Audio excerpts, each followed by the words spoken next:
Mi nombre es Alicia Simeoni, integro la comisión directiva del Sindicato de Prensa Rosario y en primer término y en nombre de nuestra institución quiero darles una profunda bienvenida a este encuentro que desde hace casi 25 años venimos repitiendo en función de la conmemoración del Día del Periodista y del Trabajador de Prensa.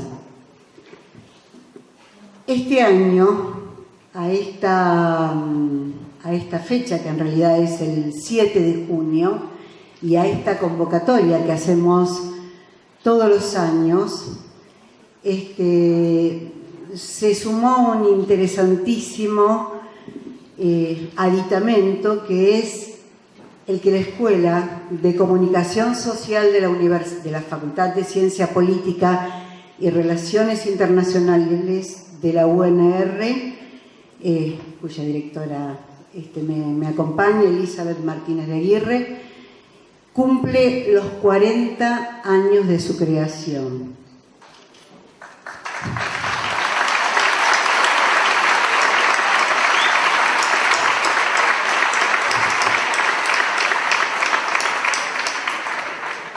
Así que Día del Periodista y 40 años de la escuela nos dieron la idea, junto a Elizabeth, de manera mutua absolutamente, de poder invitar al doctor Ignacio Ramonet a visitar nuestro país y especialmente la ciudad de Rosario.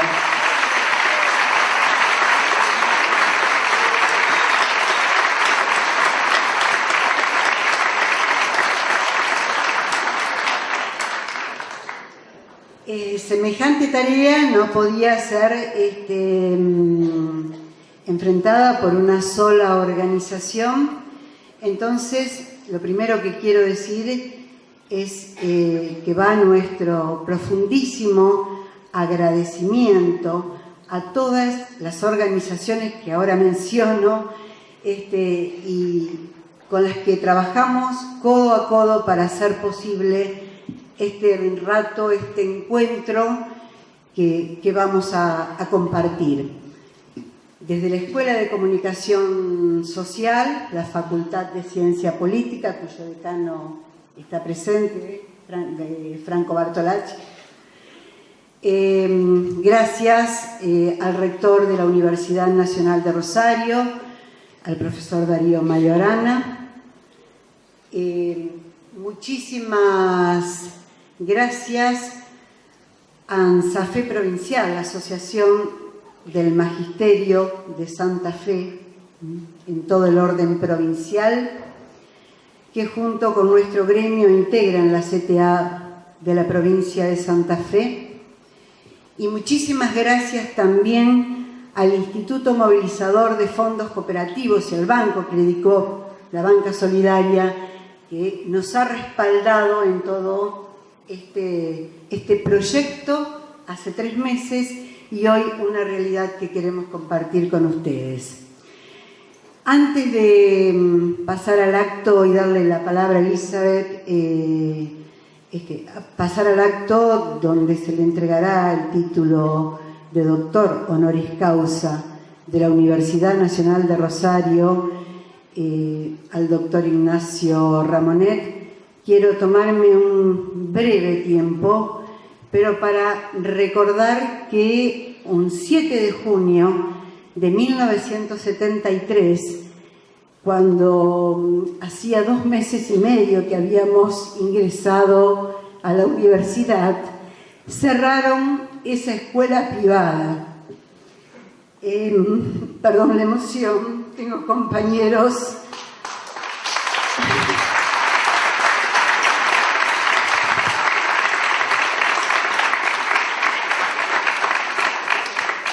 Pero esta es una fecha de alegría, así que vamos para adelante. Desde esa fecha, desde ese 7 de junio, donde nos encontramos las puertas cerradas de esta institución privada, aprendimos rápidamente, ingresantes de 1973, Gracias Pato Mauro, gracias Norma Lucchesi, gracias Alicia Spongetti, gracias Liliana Espoto.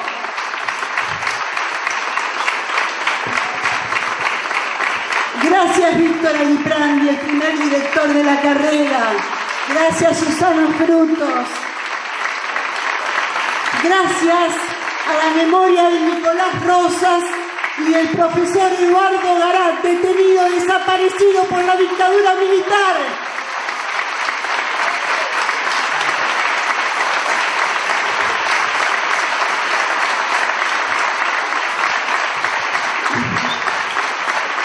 Perdón si me olvido de nombrar a alguien. Está la compañera Mirta Tabela, que está dando clase en ciencia política, pero esa promoción ingresante en 1973 fue sin duda la promoción más golpeada por una democracia que en ese año celebrábamos y que rápidamente se nos fue escurriendo.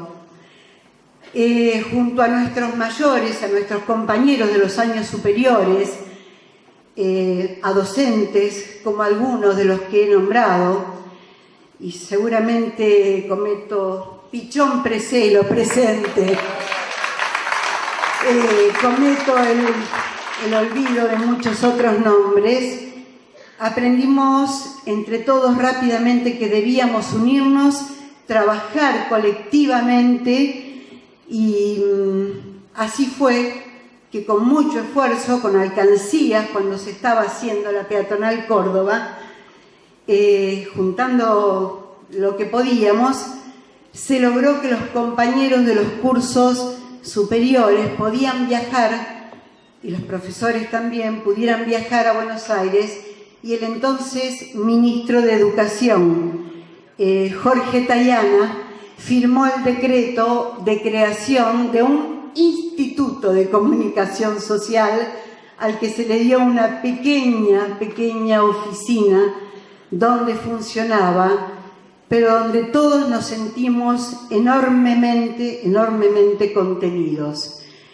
Vaya entonces el agradecimiento a quienes nos formaron, a quienes hicieron que hoy pudiéramos ser las personas que seguimos siendo y no bajáramos los brazos. El recuerdo ferviente para todos nuestros compañeros, los que están y los que ya no están, los que quedaron en el camino, los que no terminaron la carrera y los que perdieron la vida. Así que, bueno, muchísimas gracias, y ahora sí vamos a dar comienzo al acto por el Día del Periodista y por los 40 años de esta carrera.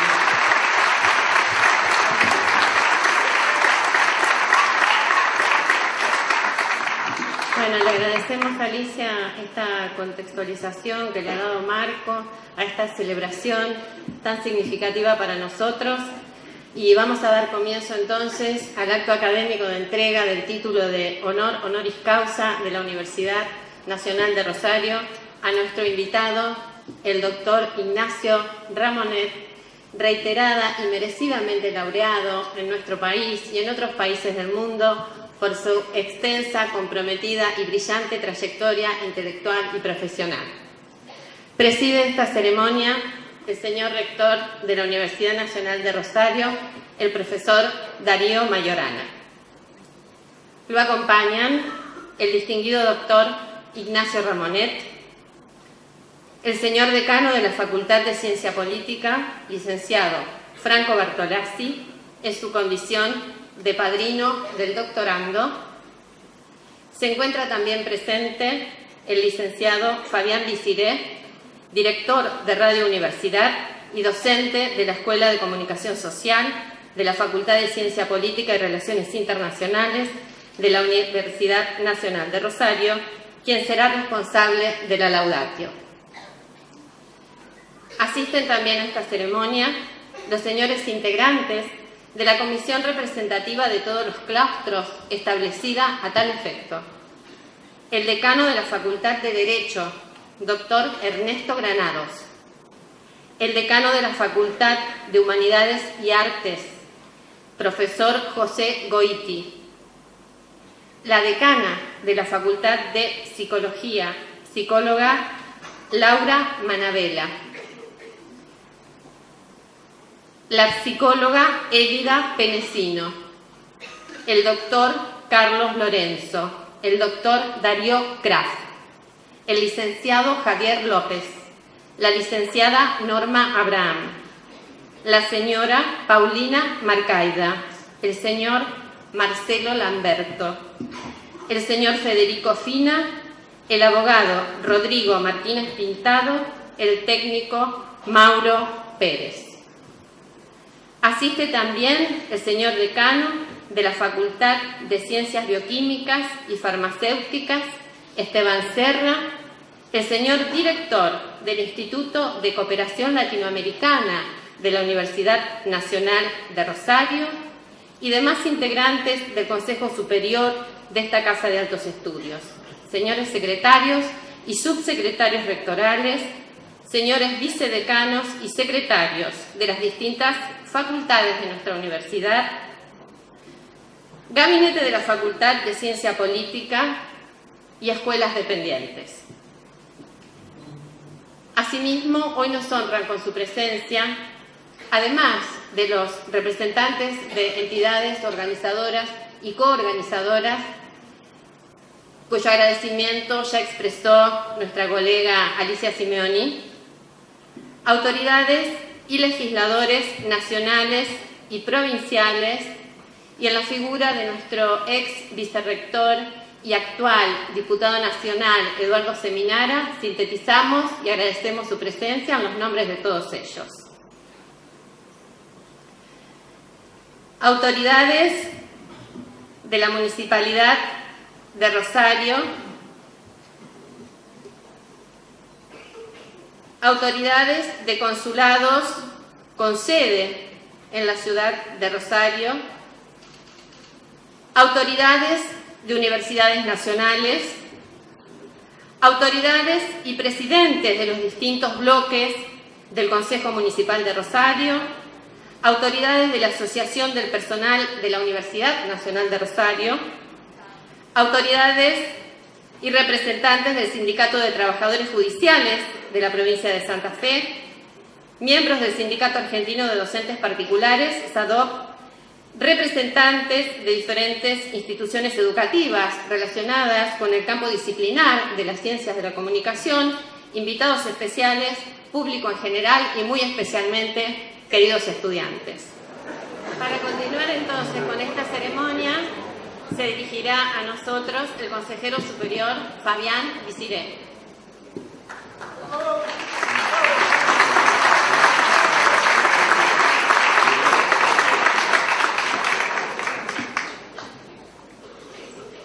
Buenas noches a todos y a todas.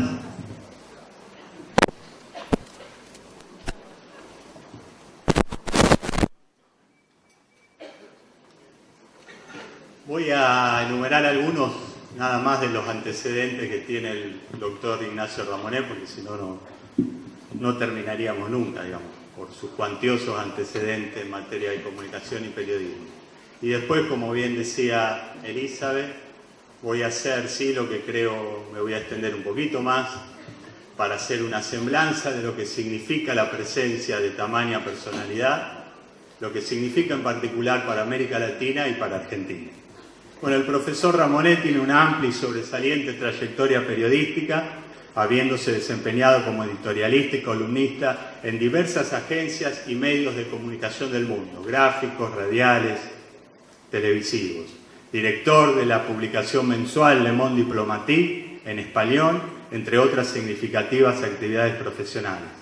Es doctor en semiología, catedrático emérito de Teoría de la Comunicación de la Universidad Denis Diderot de París 7 y ha sido docente y conferencista en numerosas universidades a nivel internacional, como Guadalajara, Santo Domingo, Caracas, Buenos Aires, Madrid, Sevilla, Salamanca, Nueva York, Medellín, Porto Alegre, Santiago de Chile, Seúl. Ha recibido distinciones y premios a lo largo y a lo ancho de todo el mundo. Es autor de más de una veintena de libros, entre ellos La golosina visual, Un mundo sin rumbo, Marcos, La dignidad rebelde, Hugo Chávez, Mi primera vida, La explosión del periodismo. Ha demostrado de manera activa y constante un gran compromiso con la realidad sociopolítica y económica de su tiempo a través de diversas fundaciones y de organizaciones no gubernamentales. La promoción del Foro Social Mundial, cuyo lema Otro mundo es posible, es de su autoría. A través de sus diferentes funciones en carácter de periodista, formador, escritor, consultor y activista, contribuye a tener una mirada crítica sobre las estructuras sociales dominantes y a creer y pensar en alternativas que impliquen sociedades más justas y libres. Creo que vivimos tiempos muy significativos en América Latina que nos invitan a pensar esta compleja y profunda relación entre los medios, la política y la sociedad. No vivimos cualquier periodo histórico. Es un momento en donde, con alguna sintonía muy importante, en América Latina se están discutiendo el rol de los medios de comunicación y las diversas políticas nacionales de comunicación. Hay varios países en nuestro continente que se están planteando la importancia estratégica que tiene pensar a la comunicación y a las políticas públicas de comunicación.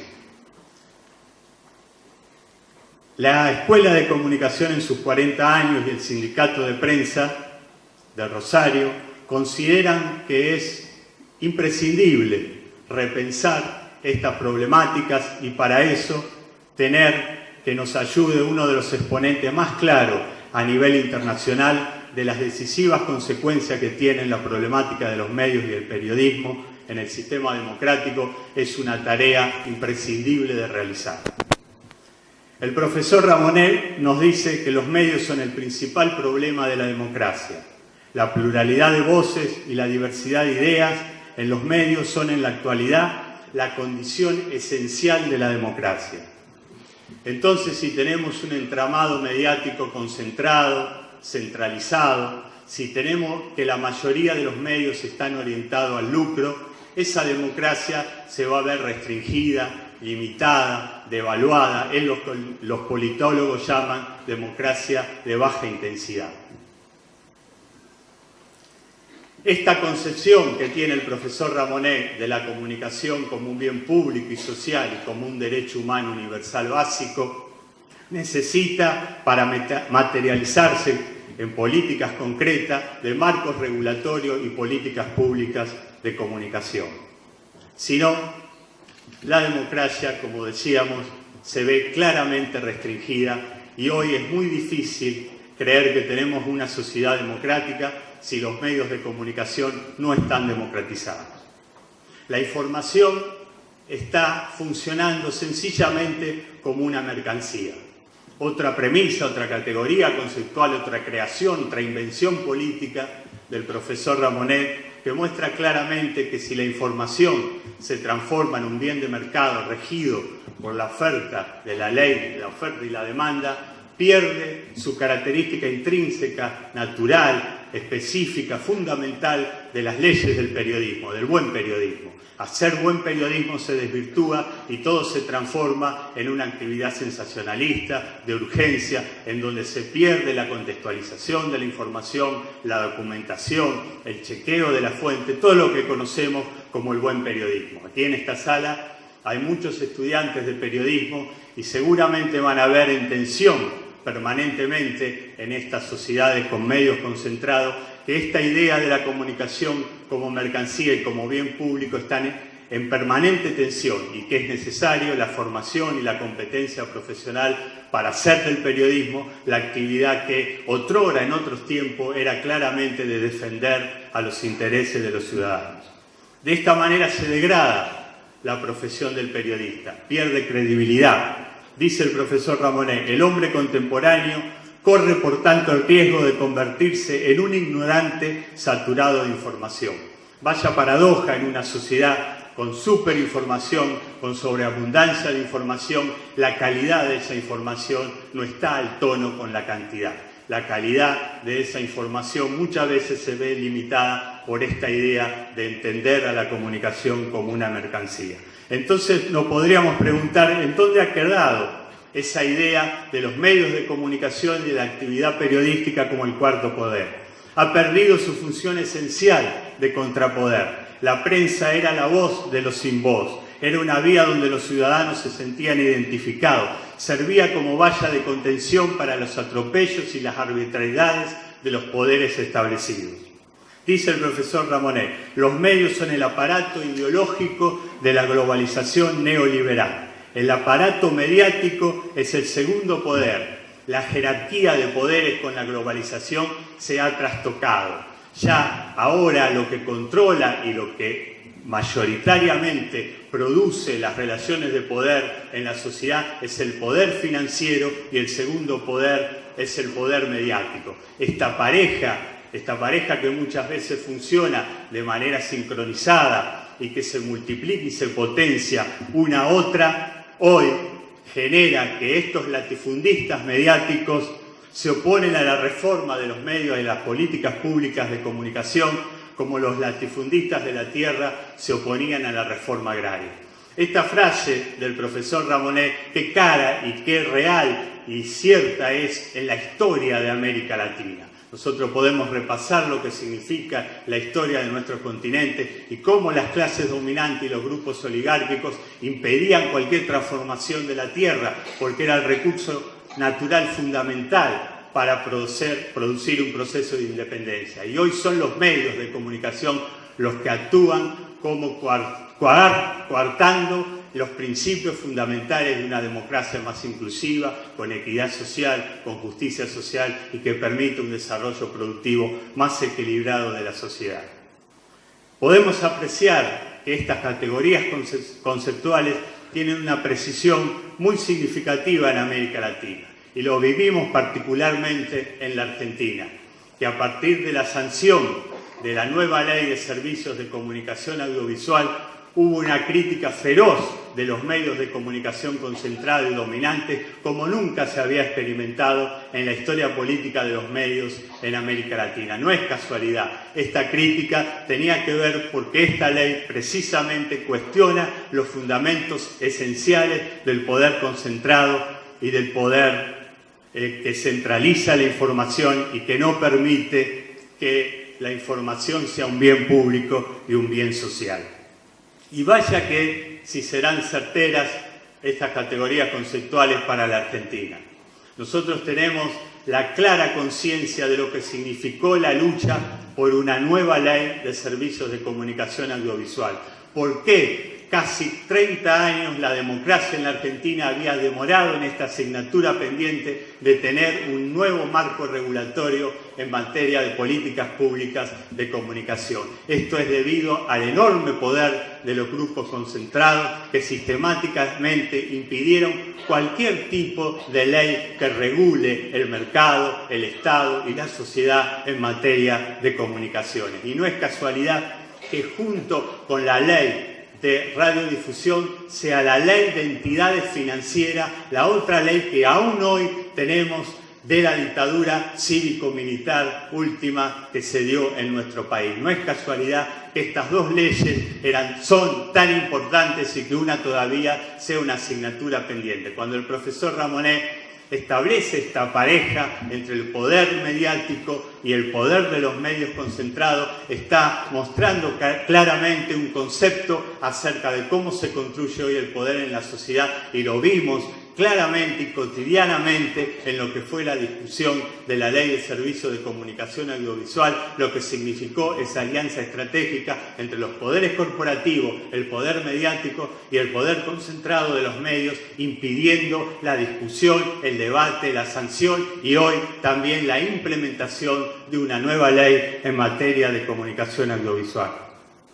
Creo que la importancia de este encuentro que tenemos aquí nos va a permitir ayudar qué alternativas tenemos que generar en materia de comunicación, en materia de periodismo, para contrarrestar este poder establecido. El profesor Ignacio Ramonet nos guía en algunos conceptos, en algunas ideas acerca de qué debemos construir entre los ciudadanos, las universidades y los periodistas una nueva forma de entender a la comunicación, apoyar las iniciativas en materia de creación de medios públicos, de medios comunitarios, de medios para organizaciones no gubernamentales sin fines de lucro. Debemos apoyar toda iniciativa que tenga que ver con la construcción a través de las redes digitales, de los medios digitales, de otra información de mayor calidad, de mayor profundidad, y que conjugar todos esos esfuerzos nos permitan construir un contrapoder que construya otro tipo de comunicación, otro tipo de información. Y para finalizar, quería resaltar algo que desde la Universidad Nacional de Rosario creemos fundamental, porque no solamente formamos profesionales con competencias técnicas, con capacidades profesionales, sino que también tenemos la intención de formar ciudadanos comprometidos con su tiempo y con su historia. Y el profesor Ignacio Ramonet es un intelectual comprometido con las problemáticas de su tiempo, que no cae en el denuncismo estéril y meramente testimonial, sino que propone con la militancia y la acción social organizada lograr la transformación. En él el pensamiento y la acción se conjugan. Esto es una responsabilidad social que nosotros creemos que debe formarse a partir de la formación que se recibe en la universidad, y no olvidar nunca que la universidad pública es financiada, es respaldada por los ciudadanos, y ese compromiso de la universidad con su tiempo y con su pueblo debe ser una premisa fundamental que nos debe guiar. Entonces quiero finalizar esta locución con una frase de otro maestro de la comunicación y el periodismo, y de un enorme militante social y político que fue Rodolfo Walsh, porque creo que es muy cercano al sentimiento de todos los que trabajamos en la Escuela de Comunicación y en el Sindicato de Prensa de Rosario, y es una clara muestra de lo que significa tener hoy a un pensador de esta dimensión como el doctor Ramonet. Decía el periodista y militante Rodolfo Walsh: el intelectual que no comprende lo que pasa en su tiempo y en su época es una contradicción andante, y aquel que comprendiendo no actúa tendrá un lugar en la antología del llanto y no en la historia viva de su tierra. Para terminar y poder escucharlo a usted, maestro, que es a lo que vinimos centralmente en este encuentro, creo que este reconocimiento académico es ampliamente merecido por sus inconmensurables aportes a los estudios de la comunicación, los medios, el periodismo, la política y la cultura, por su calidez y humildad como ser humano y por su compromiso político y social con los pueblos de América Latina. Muchas gracias.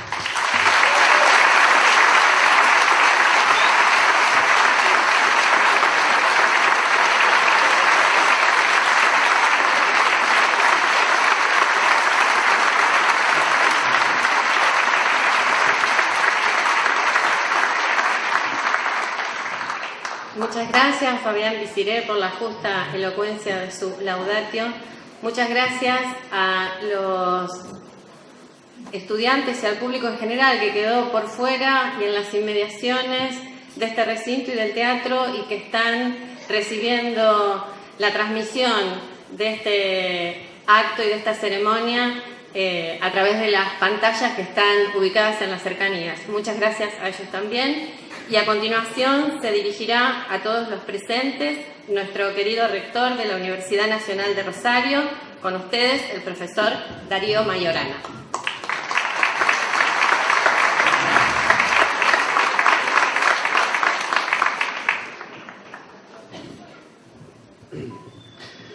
Señor decano de nuestra Facultad de Ciencia Política y Relaciones Internacionales, doctor Ramonet, señor consejero superior Fabián Bisiré, colegas del Sindicato de Prensa, docentes, graduados, alumnos, buenas noches a todos, a todas. Gracias por estar hoy aquí en este teatro tan emblemático de nuestra ciudad que nos sirve de marco para participar de este acto académico, que es quizás uno de los actos que más tradición tiene en la historia universitaria de Occidente, y que tiene la particularidad de que es el único acto en que una universidad, en este caso nuestra universidad pública, le solicita a un docente, a un pensador, lo invita a que forme parte de su cuerpo docente. En general es al revés, los docentes postulan por concurso, por presentaciones, se postulan para ingresar, para dar clases, para formar parte del cuerpo docente, del claustro, como se denomina por la tradición medieval. En este caso es al revés, es la universidad la que invita a una persona reconocida, a una persona con trayectoria, que forme parte de ella. Y lo hace justamente, y así reza la ordenanza que regula el otorgamiento del título de doctor honoris causa, lo hace justamente porque en este pedido, en esta acción, hace una declaración pública el hecho de que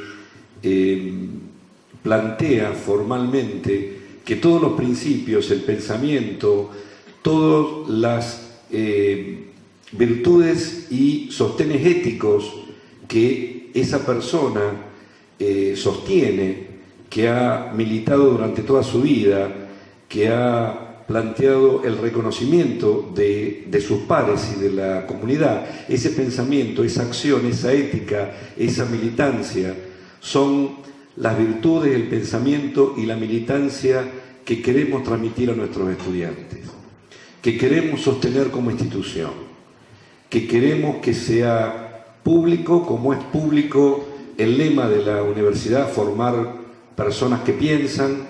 De la misma manera queremos que ese pensamiento, que esa acción, que esa praxis del doctorando sea también planteada como nuestra y como la de nuestra institución. De alguna manera, el hecho de otorgar esta distinción no solo es un motivo de honor para el que la recibe, sino también para nosotros, porque nos honramos en la persona a la cual estamos distinguiendo. Y en este caso, tal como ha planteado Fabián, el doctor Ramonet es un ejemplo de aquello que nosotros pretendemos y sostenemos desde hace 40 años o más respecto de lo que entendemos es la comunicación social. Ya desde el comienzo, como lo plantearon los colegas del sindicato de prensa, nuestra universidad optó por una denominación, no la de periodista, sin que eso sea una designación equivocada o errónea, sino optamos por la de comunicador social, que es mucho más amplia, que epistemológicamente lleva una idea de trabajo con la comunidad y desde la comunidad. Lleva esa idea que planteaba Fabián de tener una postura ética y militante desde la praxis en la construcción del dato periodístico, pero también en cómo se van ordenando los materiales narrativos dentro de la narración o de la escritura periodística, ya que somos sujetos, nuestra construcción y nuestra práctica o nuestra praxis siempre va a ser subjetiva, no somos objetivos, pero sí tenemos principios éticos y principios sólidos en la comunicación y consideramos al público, a aquellos que son usuarios de la construcción periodística y del dato que nosotros hacemos, como nuestros pares, como nuestros compañeros de ruta, en un tiempo y en una historia que nos toca compartir. En este caso, Argentina, Latinoamérica, el siglo XXI y todas las injusticias y todos los derechos que no se ejercen, que todavía tenemos que atacar justamente para que haya una sociedad mucho más justa, para que haya una comunidad que sea mucho más justa en todo sentido, en la distribución de la riqueza, en el ejercicio de los derechos, entre otras cosas.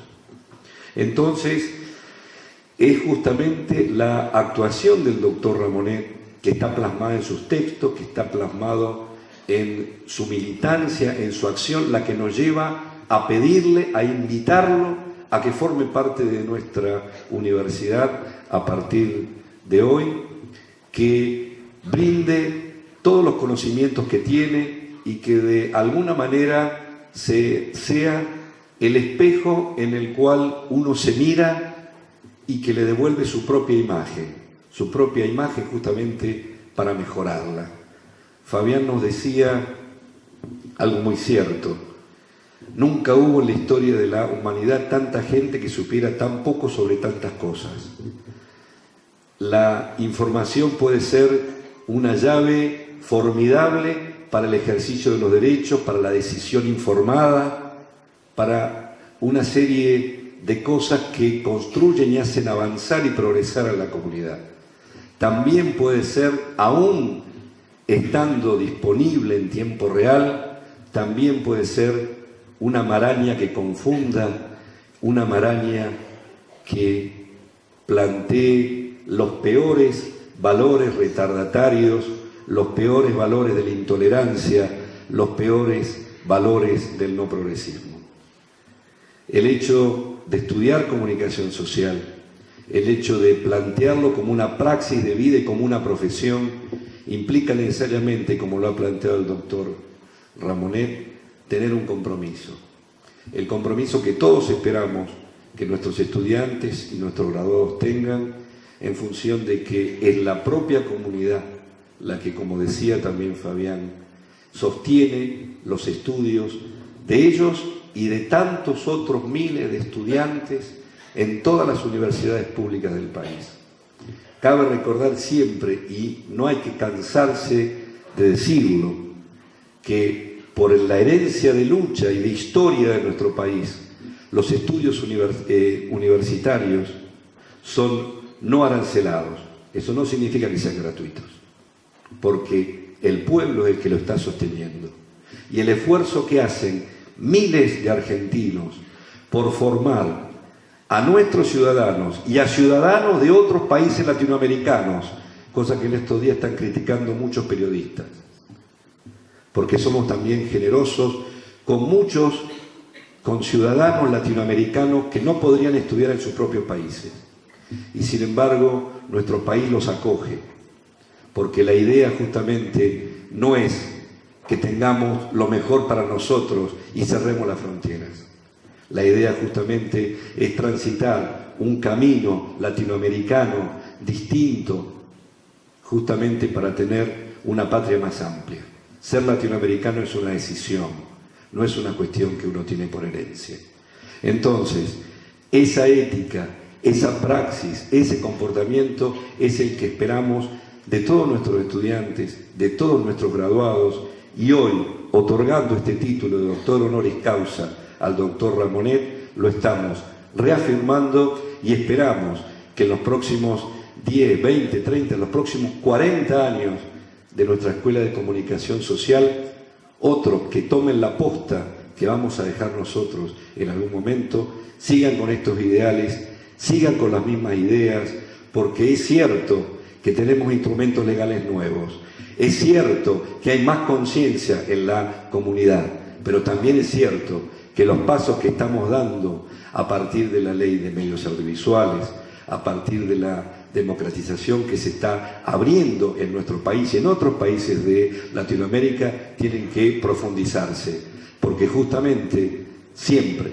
hay lobos vestidos de ovejas, incluso lobos vestidos de ovejas que tienen mucho poder en los medios de comunicación, mucho poder en el ámbito financiero. Entonces, este reconocimiento que nos honra, esperamos todos que sea un elemento más para seguir en este camino de logros, pero también de luchas. Gracias.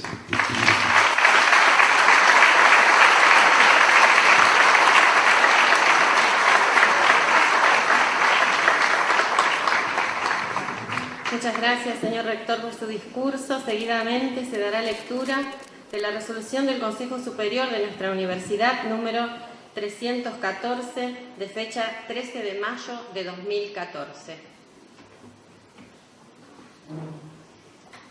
El Consejo Superior de la Universidad Nacional de Rosario resuelve, artículo primero, otorgar al doctor Ignacio Ramonet el título de doctor honoris causa de la Universidad Nacional de Rosario.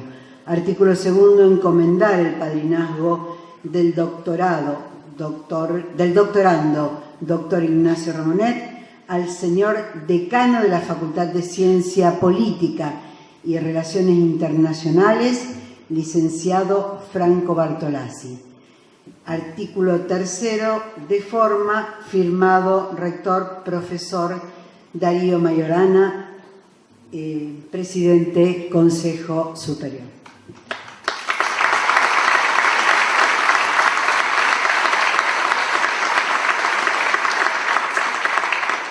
Muchas gracias, Alicia. De inmediato, el señor rector, profesor Darío Mayorana, procederá a efectuar la toma de juramento al ilustrísimo doctor Ignacio Ramonet.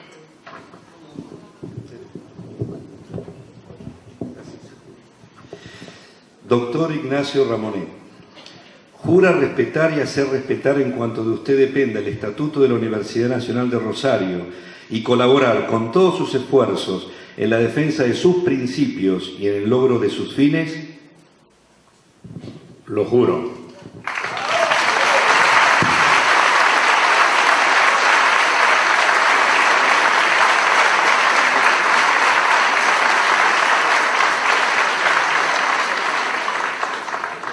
Seguidamente, el señor rector hará entrega del diploma de doctor honoris causa de esta universidad a nuestro distinguido visitante.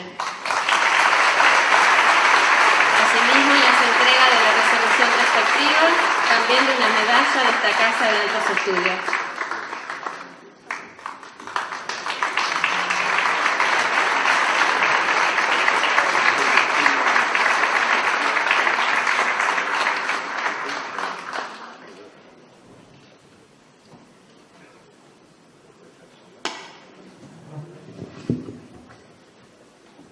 Invitamos al señor rector, profesor Darío Mayorana, y al decano de la Facultad de Ciencia Política y Relaciones Internacionales, licenciado Franco Bartolazzi, a descender del estrado y ubicarse en primera fila. A continuación, la vicepresidenta primera del Consejo Municipal, doña Norma López, y los ediles María Eugenia Schmuck y Roberto Zuckerman le harán entrega a nuestro flamante doctor de la distinción como visitante distinguido de nuestra ciudad, decreto, diploma y un libro con fotografías de Rosario. Adelante, por favor.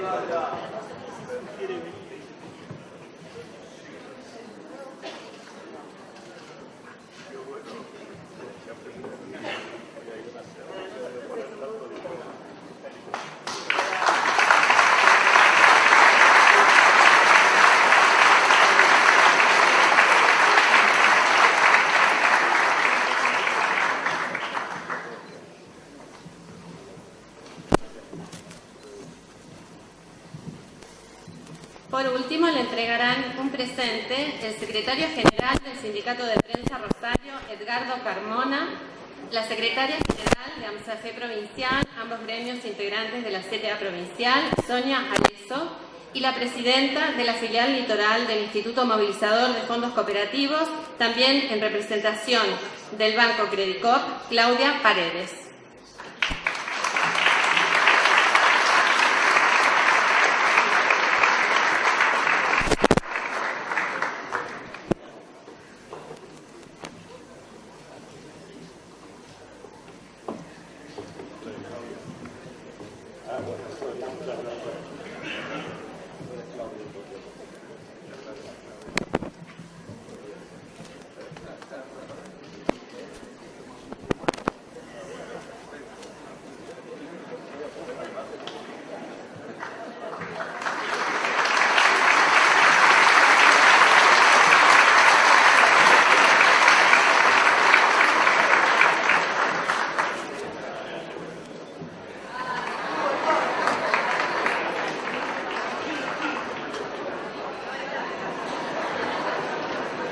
para que no sea menos que el Papa.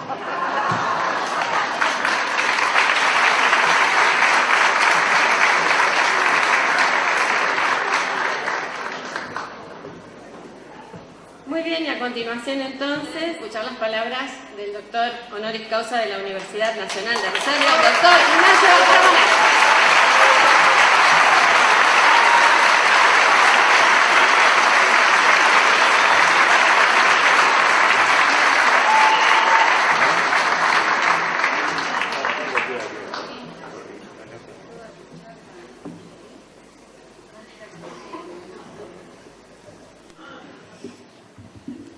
Querido rector de la Universidad Nacional de Rosario, Darío Mayorana, decano de la Facultad de Ciencias Políticas y de Relaciones Internacionales, Franco Bartolacci, querido padrino, autor de la maravillosa Laudatio, integrante del Consejo Superior de la Universidad Nacional de Rosario, Fabián Bichiré, directora de la Escuela de Comunicación Social, Elizabeth Martínez de Aguirre, entrañable amiga del Sindicato de Prensa, docente universitaria, periodista Alicia Simeoni, autoridades académicas, autoridades municipales, autoridades sindicales, docentes, periodistas, estudiantes de la sala y estudiantes que están afuera, con todas las personas que no han podido entrar. Un saludo muy especial para esas personas, amigas y amigos todos. Primero decirles que estoy extremadamente emocionado, evidentemente, por esta prueba de afecto, de cariño, por también hacerme partícipe de este momento tan particular, que es el aniversario 40 Rosario, una escuela tan prestigiosa, una universidad tan reconocida como la Universidad de Rosario a escala internacional.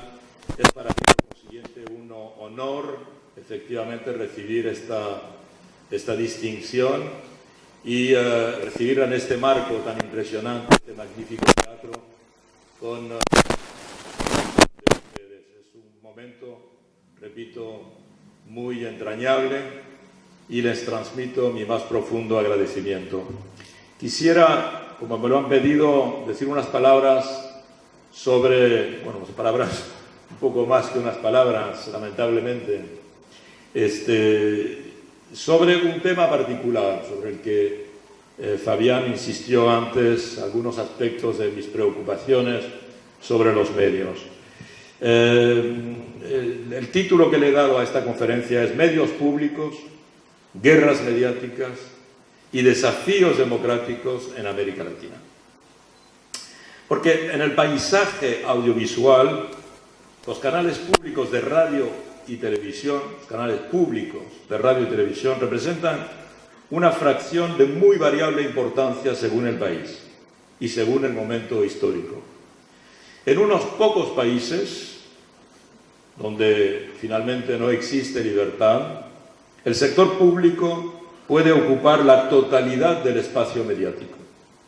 En otros, por ejemplo, en Estados Unidos, este sector público, en el caso de Estados Unidos es el canal público que se llama PBS, tiene una presencia muy limitada, aunque su influencia puede ser importante puntualmente en el debate cultural. La influencia de PBS en Estados Unidos es relativamente importante, pero en el sector académico o en el sector intelectual y cultural.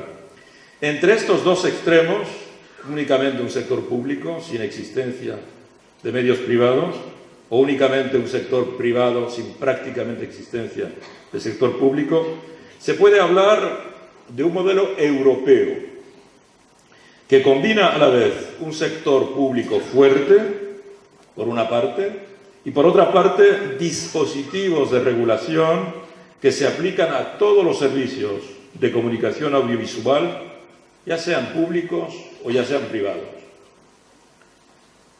En primer lugar, quisiera precisar algunos conceptos para saber de qué estamos hablando realmente. Primero, hay que hacer una diferencia entre medios públicos, por una parte, y medios de comunicación del Estado o del Gobierno por otra parte.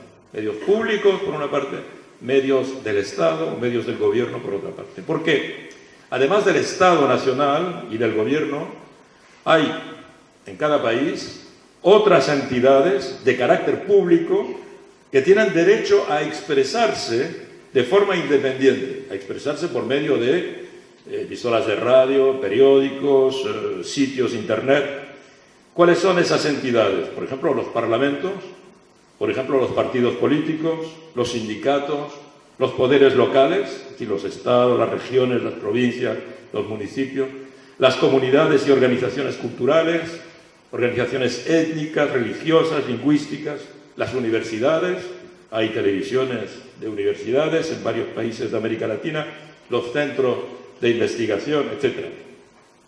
Segundo, incluso en los sistemas sometidos a una regulación pública de los medios audiovisuales, el objetivo principal del sector mediático privado es el de cualquier empresa privada, o sea, obtener beneficios, ganar dinero, aprovechar el mercado. Esto en Francia, por ejemplo, fue muy cínicamente expresado por Patrick Lelay, un señor que era presidente del principal canal de televisión privado de televisión, TF1, en un libro que publicó en el 2004, hace 10 años, y en el que decía textualmente que la misión de un canal privado de televisión consistía en vender a los anunciantes, entre comillas, tiempo de cerebro humano disponible. Esto es la mercancía que vende un canal privado, tiempo de cerebro humano disponible para poder consumir publicidad. 3. Sin embargo, con la creciente concentración de la propiedad privada del sector de la comunicación, en el cual las emisoras privadas de radio y televisión son solo un componente, el sistema mediático no obedece únicamente a una lógica de rentabilidad. También es un poderoso propagandista que ataca todas las medidas públicas en favor del pluralismo, calificándolas, entre comillas, de ataque a la libertad de información o de ataque a los derechos humanos, etc. En América Latina, por ejemplo, la Sociedad Interamericana de Prensa, la SIP, es una caricatura de esa postura ideológica. En su última reunión en Barbados, en abril del 2014, hace 2 meses, la SIP, que no es sino un cártel de los dueños de las empresas privadas mediáticas, editorializó contra las regulaciones estatales de los medios, poniendo especial énfasis en la denuncia de la situación en Argentina, en Ecuador, en Bolivia y en Venezuela, países que han implementado nuevas legislaciones contra los monopolios mediáticos. Recientemente, además, la SIP ha alentado una operación denominada Todos Somos Venezuela, con la que 80 diarios conservadores de toda América Latina se lanzaron a una inédita campaña conjunta para publicar de manera coordinada una pretendida información sobre la crisis en Venezuela con intenciones que se declaran oficialmente como políticas y que apuntan a debilitar al legítimo gobierno venezolano del presidente Nicolás Maduro. En la reunión de Barbados de hace 2 meses, la SIP denunció también una supuesta ausencia de libertad de prensa en Venezuela. Una afirmación absurda, pero es que la SIP se apoya para afirmar semejante declaración sobre el propio New York Times. Este diario escribió el pasado 24 de febrero que solo había en Venezuela un canal de televisión crítico con el gobierno presidido por Maduro. Un dato absolutamente falso que inmediatamente se distribuyó a lo largo y ancho de los medios de comunicación privados del mundo, muy difundidos en particular por los medios que controla la SIP. Una falsedad absolutamente evidente, como lo demuestra un reciente análisis del profesor venezolano Luis Brito García, que nos precisa que en Venezuela en la actualidad operan 2.896 medios de comunicación, de los cuales el 65% es privado.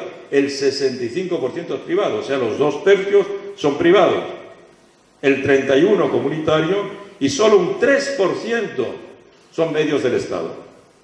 En el caso de la radio, en Venezuela hay 1.598 emisoras privadas, 1.598 privadas, 654 comunitarias y apenas 80 estatales.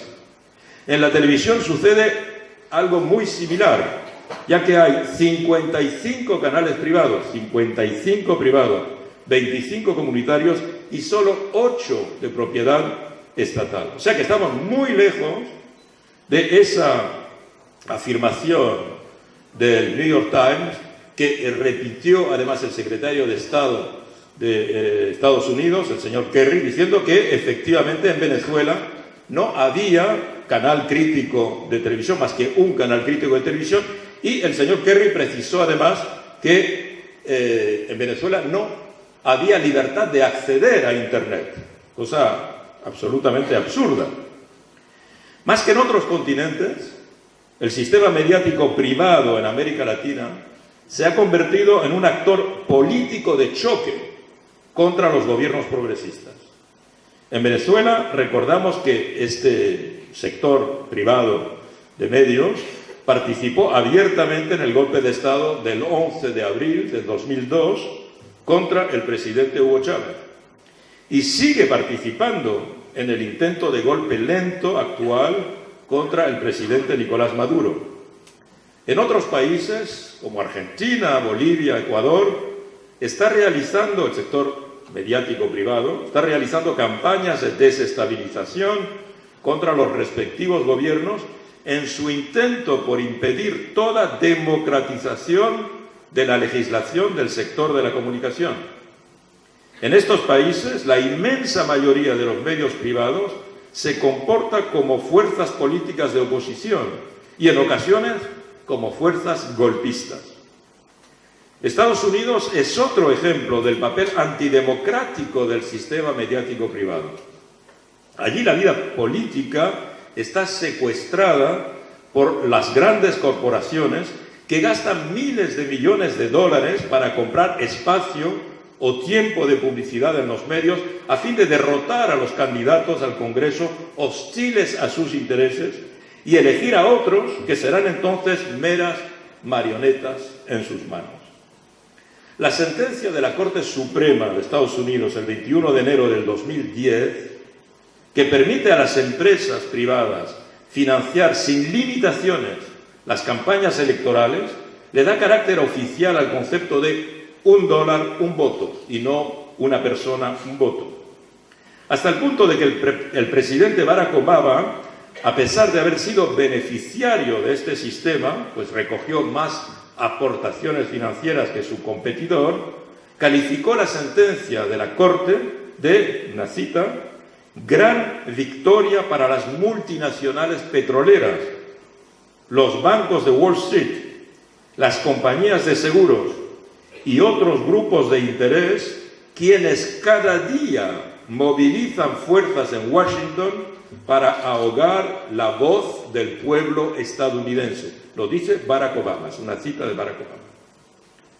A cambio de un diluvio de dólares, ciertos medios de comunicación se abstienen de toda crítica de los candidatos beneficiarios de esta compra de votos. En cada elección, en Estados Unidos, estamos frente a lo que podríamos llamar un golpe de Estado electoral, organizado por lo que también podría llamarse el complejo mediático-financiero, no ajeno a aquel célebre complejo militaro-industrial que había denunciado el presidente Eisenhower en 1959 al final de su mandato. La ausencia de regulación de la financiación de las campañas electorales y la debilidad de los medios públicos en Estados Unidos impiden cualquier contrapeso al poder del dinero. Todos sabemos que las elecciones en Estados Unidos, y nuestro amigo Noam Chomsky lo ha demostrado ampliamente, son montajes espectaculares, dirigidos por la poderosa industria de las relaciones públicas que floreció hace un siglo en países como Inglaterra y Estados Unidos, donde las luchas populares habían ganado la suficiente libertad para que el público ya no fuera tan fácilmente controlado por la fuerza. Entonces, los ingenieros de las políticas públicas se dieron cuenta de que iba a ser necesario controlar las actitudes, controlar los sentimientos, controlar las mentes y controlar las opiniones. Uno de esos elementos, o uno de los elementos de ese objetivo, de esa tarea, era controlar las elecciones, para que fuesen libres, pero en realidad que se pudiese prever qué tipo de candidato las iba a ganar. No nos olvidemos que la propaganda es una herramienta de persuasión y que consiste en convencer a la gente, pero también en reforzar opiniones y prejuicios existentes. La propaganda más eficaz y más penetrante es insidiosa, silenciosa y normalmente no la reconocemos. Está disfrazada y responde hoy a la expresión relaciones públicas, término inventado por el fundador de la propaganda moderna, Edward Bernays. Edward Bernays era el sobrino de Sigmund Freud, que a principios del siglo XX inventó la propaganda moderna. Y Bernays decía, la propaganda que parece propaganda es mala propaganda. Si se reconoce como propaganda, si la distingo como propaganda, no sirve, fracasa, porque me defiendo contra esa propaganda. El mayor efecto persuasivo lo tiene el mensaje subliminal, el que nos pasa desapercibido, aquel que no desencadena nuestro sistema de defensa. Ese es, por consiguiente, el que debe hacer saltar nuestras alarmas. En sociedades libres, como Estados Unidos, son los grupos financieros los que seleccionan de manera invisible a los candidatos, y entre los candidatos que consiguen pasar el filtro, los resultados terminan casi siempre determinados por los gastos de campaña.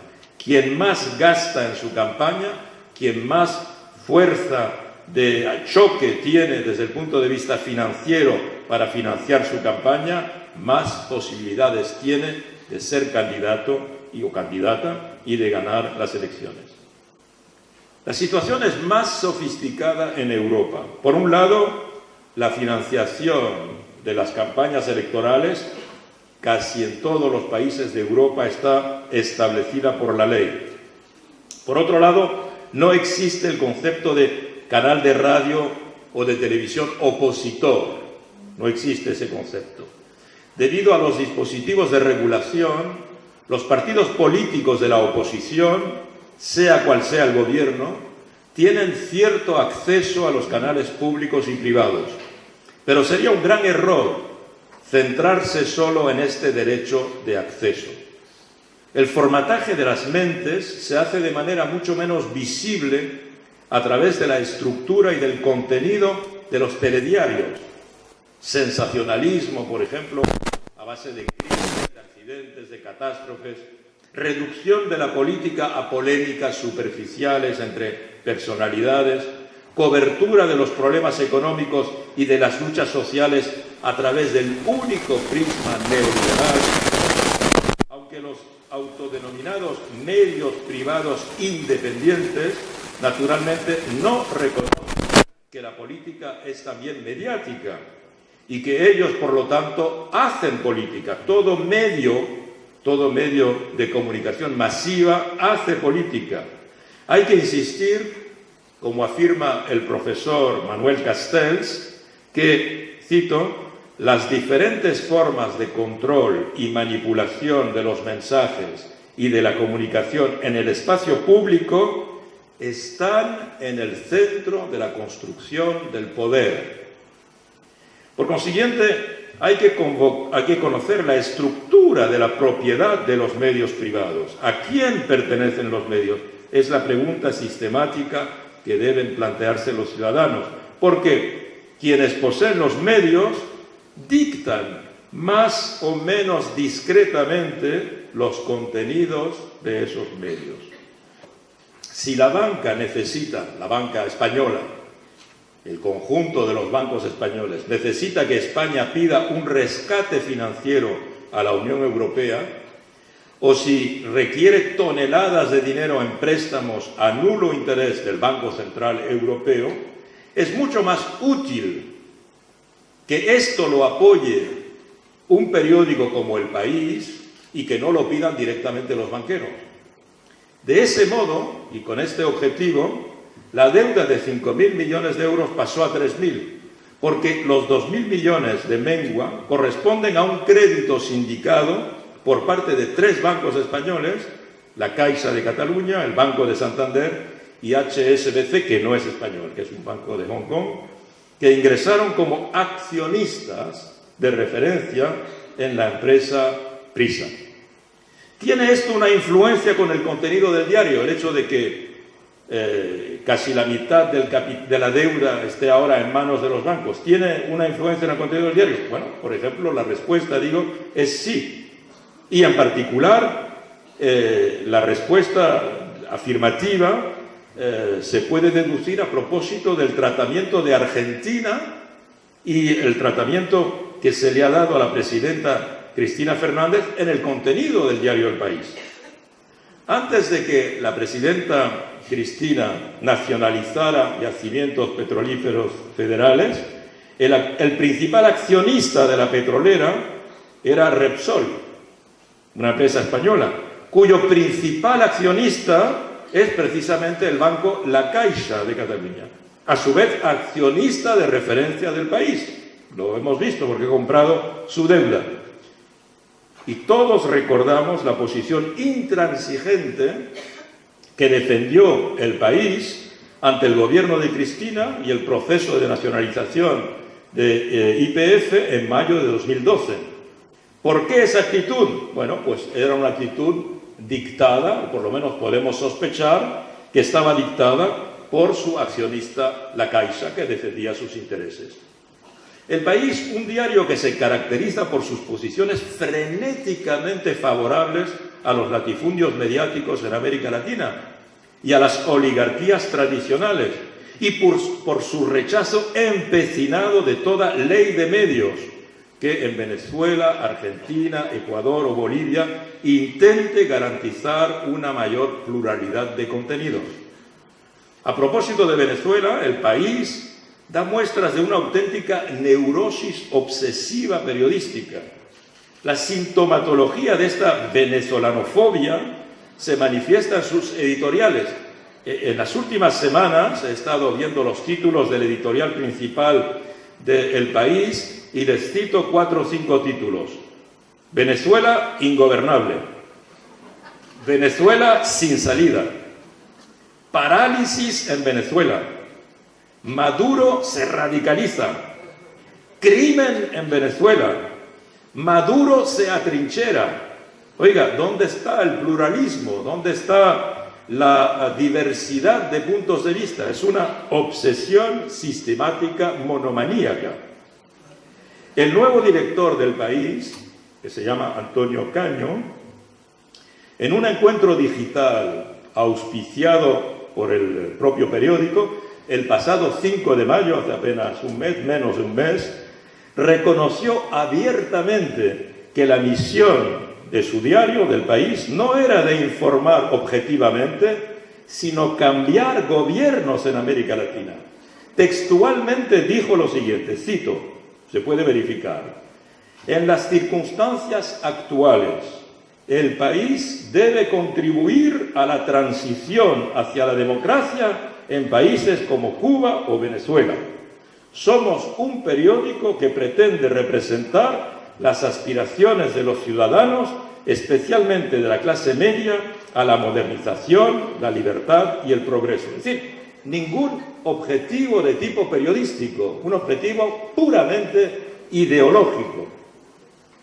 Para afirmar que Venezuela no es una democracia, esa es la afirmación de Antonio Caño, porque dice que quiere restablecer la democracia en Venezuela, pero en Venezuela no hay democracia, según él.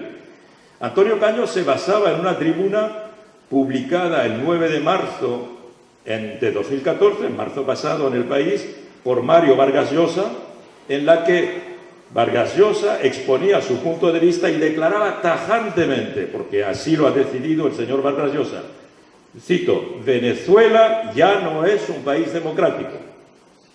Poco importa el hecho de que haya habido en Venezuela 19 consultas populares desde 1999. Poco importa que el partido gubernamental bolivariano haya ganado 18 de estos escrutinios en elecciones que todos los organismos internacionales, desde la Organización de Estados Americanos hasta la Unión Europea, pasando por el Centro Carter, han calificado de transparentes y de perfectamente honestas. No, la decisión es ideológica, se designa un objetivo, en este caso Venezuela o Argentina en otro momento, y se le ataca partiendo del principio que quien define lo que es un sistema político es el propio medio. También en Europa, los mismos dispositivos utilizados para conquistar mercados se adaptan al objetivo de socavar la democracia, creando votantes desinformados que tomarán decisiones irracionales a partir de una limitada serie de opciones compatibles con los intereses de los partidos de gobierno, que a lo sumo son facciones competidoras de un único partido empresarial. Las cuestiones de control o la falta de control de la información en la radio y la televisión y el contenido de los programas de noticias son solo parte del problema. Para evaluar el impacto político e ideológico global de las empresas privadas de medios audiovisuales, es también necesario y quizá más importante tener en cuenta los programas de entretenimiento, de ocio, por el número de horas que representan. En términos de audiencia, por ejemplo, en Francia, que es el país donde vivo, las personas mayores de 4 años pasan un promedio de 3 horas 50 por día delante de las pantallas de televisión. Las personas mayores de 13 años escuchan la radio una media de 2 horas y 58 minutos por día. Y eso sin contar el tiempo que pasan ahora, gracias a Internet, ante las pantallas de la computadora, de las tabletas y de los teléfonos inteligentes, los smartphones. Fenómeno que citaré dentro de un momentito. Una pequeña fracción del tiempo es la que se dedica a la información política en el sentido estricto del término. Quiere decir, todo este tiempo que se pasa ante las diferentes pantallas es un tiempo esencialmente de distracción, de entretenimiento, de ocio. Y ya dije antes que la propaganda es más sutil y penetra mejor cuando está disimulada en el interior de un discurso de ocio y no cuando se presenta directamente en el discurso político, que suscita evidentemente la reacción de defensa o puede suscitar la reacción de defensa del ciudadano. Este es uno de los principales retos a los radiodifusores públicos para cumplir con su misión de difusión de la cultura, de promoción de la identidad, de integración y de defensa de las lenguas nacionales. En la nueva guerra ideológica actual, los medios de comunicación se utilizan como un arma. Han abandonado la función de cuarto poder y aspiran a defender sus privilegios de casta. Como en otros tiempos lo hacía la oligarquía terrateniente, estos propietarios de latifundios mediáticos se oponen a cualquier tipo de reforma social y a cualquier redistribución un poco más justa de las inmensas riquezas nacionales. En América Latina, los grupos mediáticos privados asumen ahora abiertamente su función de perros guardianes del desorden económico establecido y su nueva condición de poder antipopular. Estos grandes grupos no solo se erigen en poder mediático, sino que se han convertido ante todo en un aparato ideológico contra los gobiernos progresistas redistribuidores. Los grandes medios privados hoy, en situación de casi monopolio, no solo han dejado de defender a los ciudadanos, sino que a menudo actúan contra la ciudadanía en su conjunto, como lo estamos viendo en el enfrentamiento que se desarrolla actualmente en América Latina.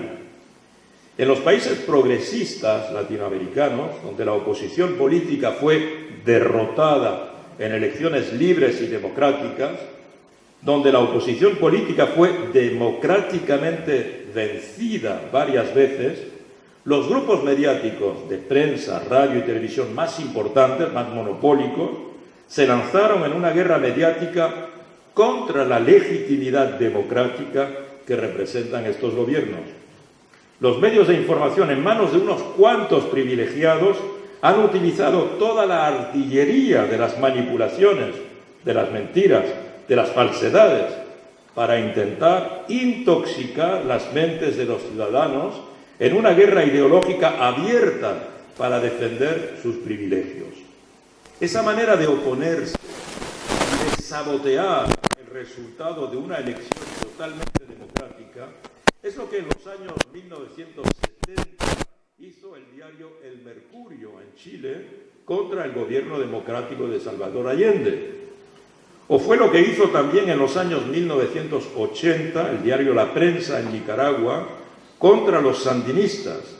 O la misma campaña que los grandes medios llevan a cabo de nuevo hoy en Venezuela, en Ecuador, en Bolivia, en Argentina, contra toda reforma democrática que modifique la jerarquía del poder y el control de los medios. Ya no actúan como medios de comunicación, sino como auténticos partidos políticos. No reivindican el derecho a la crítica, sino que se alzan como oposición ideológica. Su verdadera misión no es de informar, es la de contener las reivindicaciones populares. Su modelo sigue siendo Silvio Berlusconi, el líder del principal grupo de comunicación italiano, que fue varias veces elegido democráticamente presidente del Consejo en Italia. Berlusconi demostró, y esa demostración sigue fascinando a muchos propietarios de medios, que cuando alguien posee la primera fortuna de un país y controla su principal grupo mediático, ganar democráticamente unas elecciones nacionales es una simple formalidad. El presidente de Ecuador, Rafael Correa, víctima de un intento de golpe de Estado el 30 de septiembre del 2010, acusó a los medios al considerar que su responsabilidad en este golpe de Estado fue, cito a Rafael Correa, enorme. Los medios de comunicación, dice Correa, son unos conspiradores permanentes. Son, dice Correa, los perros guardianes del statu quo. El pueblo quiteño fue azuzado, fue instigado, fue manipulado durante semanas por una prensa corrupta. Eso es lo que permanentemente hemos recibido desde nuestro primer día de gobierno, dice Correa, sobre todo por no someternos pasivamente a la prensa, que se considera un poder omnímodo. En Honduras, el 28 de junio del 2009, el presidente Manuel Zelaya tuvo menos suerte que Correa. Fue derrotado por un golpe de Estado organizado por una alianza entre poderes de la oligarquía tradicional y los de la reacción clásica, Fuerzas Armadas, Iglesia, a la que se unieron los poderes mediáticos. Juntos, y en nombre de la libertad de expresión, atacaron las reformas votadas democráticamente que defendían los intereses de la mayoría de la población. Ya no son solo, por consiguiente, los poderes de la oligarquía tradicional, ya no son solo los poderes de la reacción tradicional, ahora son los poderes mediáticos los que no dudan en pasar a dar la batalla política en nombre de la libertad de expresión, dicen ellos, contra los programas que defienden los intereses del conjunto de los ciudadanos. Esta es la fachada mediática de la globalización. Las situaciones evidentemente varían mucho de un país a otro. De antemano, recuerdo lo que dije al principio de esta presentación sobre la necesaria distinción entre canal público de radio y televisión y canal de radio o televisión de Estado o de gobierno. No es lo mismo ser público y ser de Estado y de gobierno. Nadie en Europa, por ejemplo, defiende un monopolio estatal de los medios públicos, que ha sido abolido en Francia en 1982. Nadie en Europa tampoco defiende la idea de que un canal público debe estar al servicio del gobierno. Dicho esto, se entiende que, en particular en el caso de América Latina, cuando estalla la guerra mediática y los medios privados, absolutamente dominantes, se convierten en violentamente hostiles y agresivos, como hoy en América Latina, es natural la tentación de convertir los medios de comunicación públicos en herramientas de defensa en favor del gobierno. Pero hay que tener en cuenta y hay que pensar que esta opción puede ser con el tiempo contraproductiva y puede tener un efecto boomerang, es decir, que puede volverse en contra de los que la defienden. Porque si se produce un cambio de gobierno, por ejemplo, después de una derrota electoral, la oposición, en particular una oposición conservadora, controlaría tanto los medios de comunicación privados como los medios de comunicación públicos, si estos fuesen exclusivamente gubernamentales. La batalla hay que darla para la democratización de los sectores, tanto públicos como privados, y por lo tanto en defensa del pluralismo interno en el seno de cada uno de los dos sectores. Esta batalla también se da en Europa, aunque con formas menos espectaculares que en América Latina. Sin lugar a dudas, en sus estatutos, el sector público no es la correa de transmisión del poder político, pero en casi todos los países de Europa, el sector público mediático está sometido a las presiones y a las intervenciones gubernamentales. Podríamos citar muchos ejemplos, especialmente en España, en Italia y en Francia. En nuestros dos continentes, por no hablar de los demás, el deseo en favor de la democracia y de la libre expresión de las diferencias son componentes de toda identidad política nacional. Por eso no debemos temer que esta aspiración se convierta en un requisito para el sector público.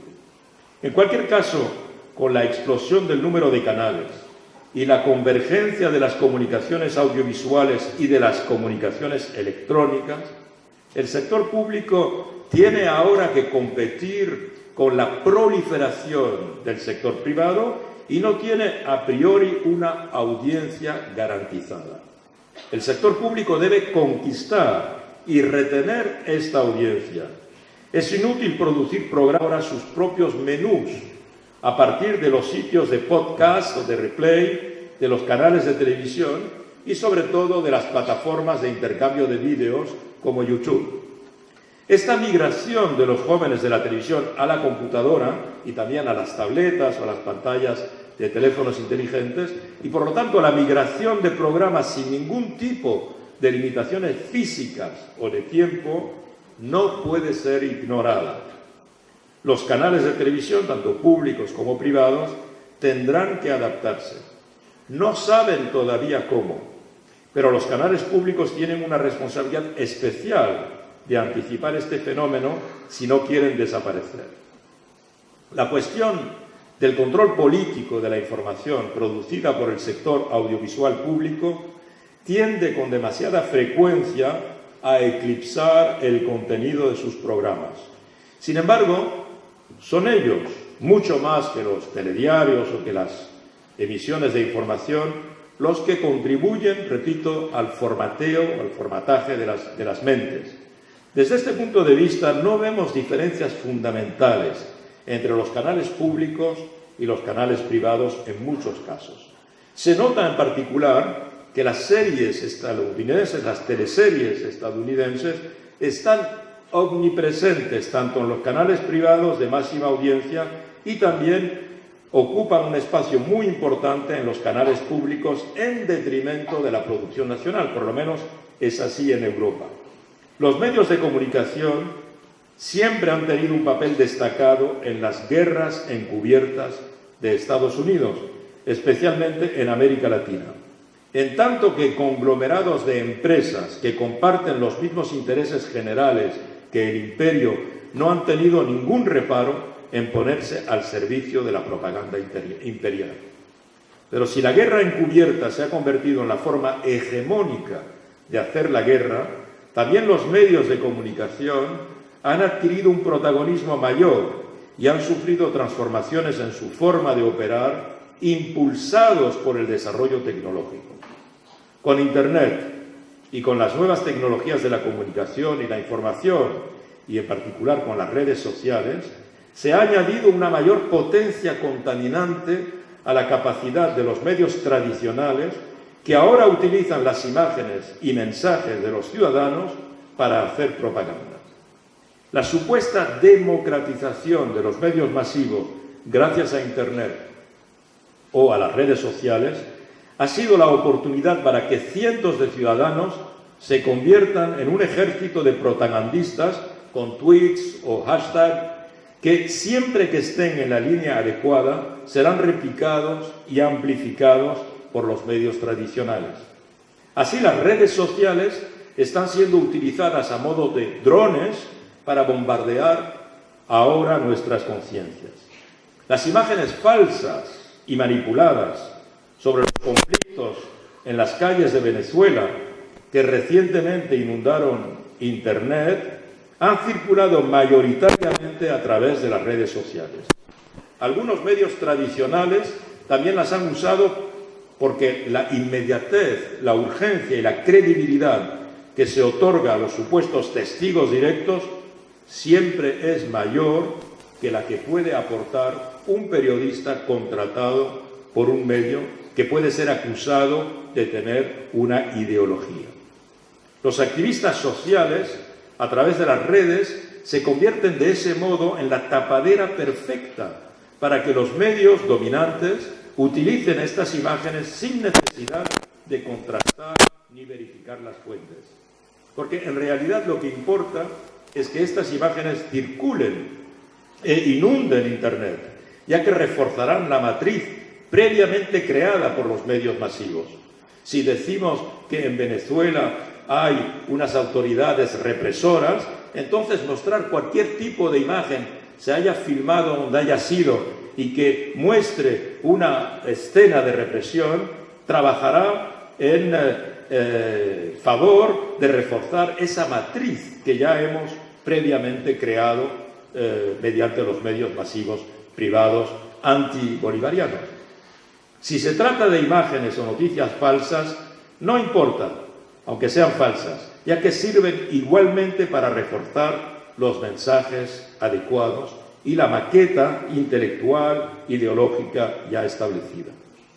La buena voluntad, los buenos sentimientos y las emociones que provocan estas imágenes son utilizadas para provocar repulsa hacia los gobiernos progresistas y para justificar en algunos países el derrocamiento de un gobierno democráticamente elegido con el apoyo mayoritario de su población.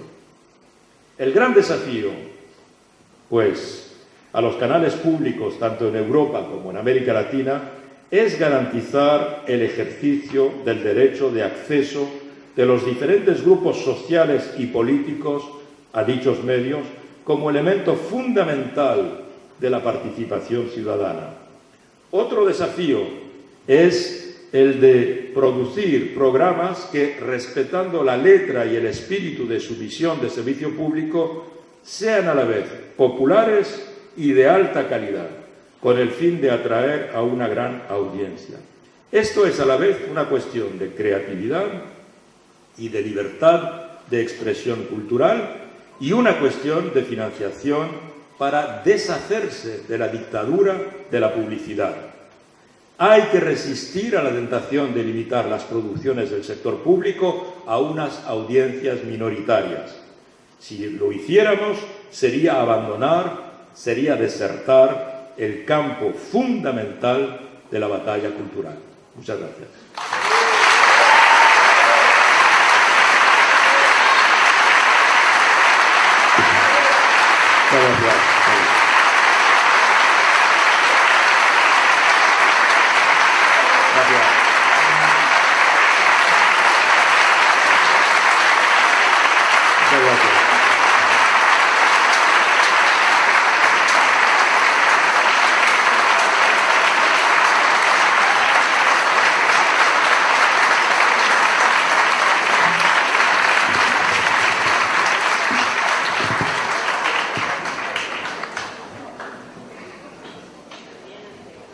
Sí, bueno, con las disculpas del caso, y bueno, sabiendo que estamos pasando los logos de cada una de nuestros auspiciantes, no queremos dejar de señalar que también la venida del doctor Ramanet fue posible gracias a la colaboración de la Cámara de Diputados de la provincia de Santa Fe. Creo que está presente el diputado Luis Rubeo y también el diputado Tesa. También queremos agradecer al Consejo Municipal de Rosario y, por supuesto, como en tantas oportunidades y tantos años, a la Secretaría de Cultura de la Municipalidad de Rosario y al Teatro La Comedia. Por otra parte, agradecemos también la presencia de docentes y estudiantes de los distintos institutos, de las distintas carreras de comunicación social y periodismo de la ciudad. El ISET 18, que siempre nos acompaña. Un gran aplauso para los compañeros del ISET 18, la Escuela Pública de Periodismo de la ciudad a nivel terciario. La Universidad Abierta Interamericana, el TEA, que ha venido creo que con 2 comisiones, y sus docentes también. Un gran aplauso para ellos, y la gente, directivos y estudiantes, plantel docente además del IESER y del Instituto San Martín, a quienes invitamos fraternalmente desde hace tiempo a participar de este acto, como lo hacemos todos los años, y les estamos enormemente agradecidos por su presencia. No sé si hay tiempo para un par de preguntas más, no va a ser posible dada la hora. ¿Quieres sentar? ¿Hay alguna pregunta para formular? Sí, gracias por la luz en la sala. Allí atrás, por favor, un micrófono. Hola. Sí, quería hacer una consulta.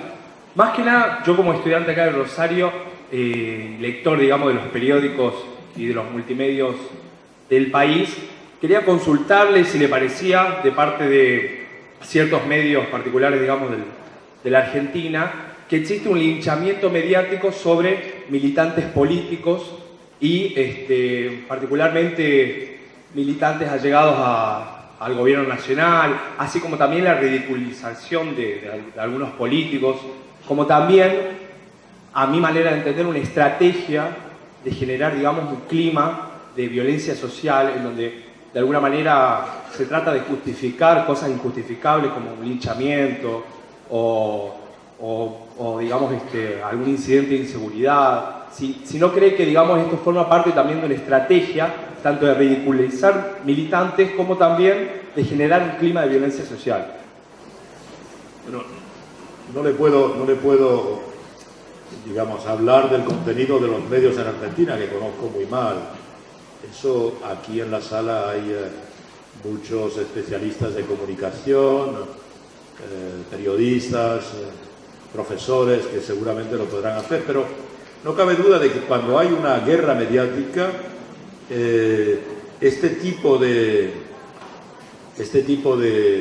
figura que usted ha descrito, es decir, el linchamiento mediático, linchamiento verbal, retórico, de personalidades y hasta de periodistas por tener una actitud de defensa de los gobiernos, en particular progresistas, gobiernos de cambio, gobiernos de redistribución, es relativamente frecuente.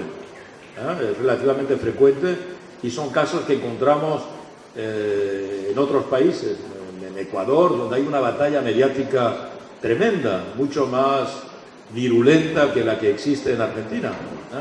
Encontramos ese tipo de ataque y en particular contra las autoridades. Es el caso de los ataques sistemáticos que hay contra el presidente Correa. Pero forma parte, en definitiva, de esta guerrilla general, del contexto más amplio, de las formas que puede adoptar aquí o allá el contexto mediático, en la guerra mediática. Mientras creo que podemos aceptar no más de una o dos preguntas más, quiero agradecer la presencia, como siempre, del obispo Federico Pagura. Por favor, un gran aplauso para un gran defensor de los derechos humanos en todo el mundo. Gracias, Federico. También queremos recordarles que mañana tenemos otro encuentro con Ignacio Ramonet en la sede de gobierno de la Universidad Nacional de Rosario. A las 19 se va a presentar su último libro, el que escribió en el intercambio que durante muchos años tuvo con el comandante Chávez. Chávez, mi primera vida, va a ser presentado mañana y, según nos han anunciado, con la presencia de los embajadores de la República Bolivariana de Venezuela y de la República de Cuba.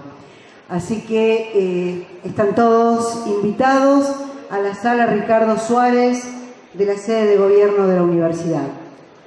Estamos teniendo que entregar la sala. Les pedimos en todo caso que puedan pensar y repensar algunas inquietudes y, si gustan, mañana nos volvemos a encontrar. Muchísimas gracias a todos.